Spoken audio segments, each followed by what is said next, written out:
Hi friends, இன்றைக்கி வீடியோவில் நம்ம என்ன பார்க்க போகிறோன்னா பீஃப் எப்படி உப்பு கண்டு போடுறதாங்க பார்க்க போகிறோம். நம்ம ஆல்ரெடி நிறைய பேர் பார்த்தீங்கன்னா ஆட்டுக்கறியெல்லாம் பார்த்தீங்கன்னா உங்களுக்கு உப்பு கண்டை போடுவேன்னு சொல்லுவாங்க. நான் பார்த்தீங்கன்னா பீஃப் தாங்க போடலான்னு சொல்லிட்டு வந்திருக்கேன். இது எங்களில் என்ன சொல்லுவாங்கன்னா தோலாட்டின்னு சொல்லுவாங்க. அந்த பீஃபை நல்லாவே பார்த்தீங்கன்னா ஃபஸ்ட்டு நீங்கள் போய்ட்டு ஒரு கடையில் போய்ட்டு நம்மளுக்கு பீஃப் சில பேர் கொழுப்பாக வாங்கலாம், இல்லை கொழுப்பு இல்லாமல் நீங்கள் வாங்கிட்டு நான் வந்து பார்த்தீங்கன்னா கிட்டத்தட்ட ஒரு 2 கிலோவுக்கு பார்த்தீங்கன்னா பீஃப் தனியாக வாங்கியிருந்தாங்க. ஸோ நீங்கள் கடைக்கு போனீங்கன்னா எலும்பு இல்லாமல் வாங்கிக்கிங்க. ஏன்னா எலும்பு இல்லாமல் இருந்தீங்கன்னா உங்களுக்கு அந்த ஹார்ட்னஸ் கிடைக்கிறதுக்கு கொஞ்சம் ஈஸியாக இருக்கும். ஸோ அது கூட பார்த்தீங்கன்னா நான் கொஞ்சம் ஈரலும் வாங்கியிருந்தேங்க.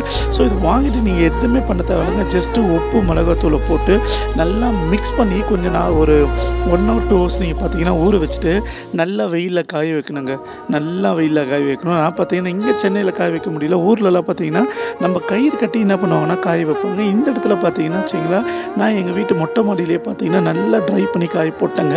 நிறைய காக்காலாம் வரும், அதனால் அந்த கொசு வலை இருக்குது பார்த்தீங்கன்னா அதை நல்லா போட்டுட்டு என்ன பண்ணால் காய வச்சுட்டுங்க. காய வச்சு இதை எடுத்துட்டிங்கன்னா கிட்டத்தட்ட பார்த்தீங்கன்னா உங்களுக்கு 2 மாதம் இல்லை 3 மாதம் பார்த்தீங்கன்னா இது நீங்கள் நல்லா பார்த்தீங்கன்னா எடுத்து கூட சமைக்கலாங்க. ஸோ இதை எடுத்து சமைக்கும் போது என்ன பண்ணணும்னா ஃபஸ்ட்டு நீங்கள் சுட தண்ணியில் ஜஸ்ட்டு கொஞ்சம் பார்த்தீங்கன்னா அதை அலசுனீங்கன்னா அந்த பார்த்தீங்கன்னா கொஞ்சம் ஹார்டாக இருக்கிறது பார்த்தீங்கன்னா உங்களுக்கு கொஞ்சம் சாஃப்ட்னஸாக வரும்.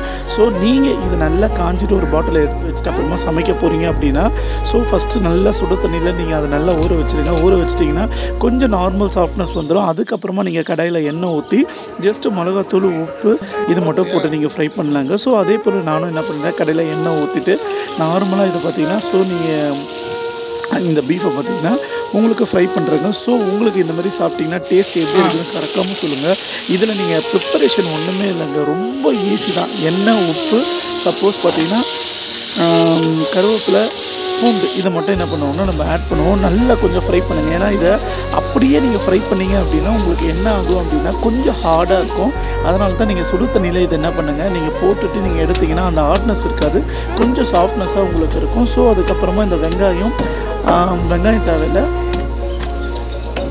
கருவேப்பிலை பூண்டு இதை மட்டும் என்ன பண்ணுங்கள், நல்லா இதில் பண்ணுங்கள். என்ன பண்ணுங்கள், இதை போட்டுட்டு நல்லா ஒரு டீப் ஃப்ரை பண்ணுங்கள். கொஞ்சோண்டு மிளகாத்தூள் போட்டுங்க. சில பேருக்கு கவுச்சி ஸ்மெல் வர மாதிரி இருந்தால் லைட்டாக இதில் பண்ணுங்கள். என்ன பண்ணுங்கள், டர்மரிக் பவுடர் மஞ்சள் பவுடர் மட்டும் என்ன பண்ணுங்கள் ஆட் பண்ணுங்கள். கொஞ்சம் நல்லா ஃப்ரை ஆகிட்டு அப்புறமா கொஞ்சம் எடுத்து சாப்பிட்டு பாருங்கள் டேஸ்ட் எப்படி இருக்குன்னு. கொஞ்சம் சாஃப்ட்னஸாக வந்துடும்.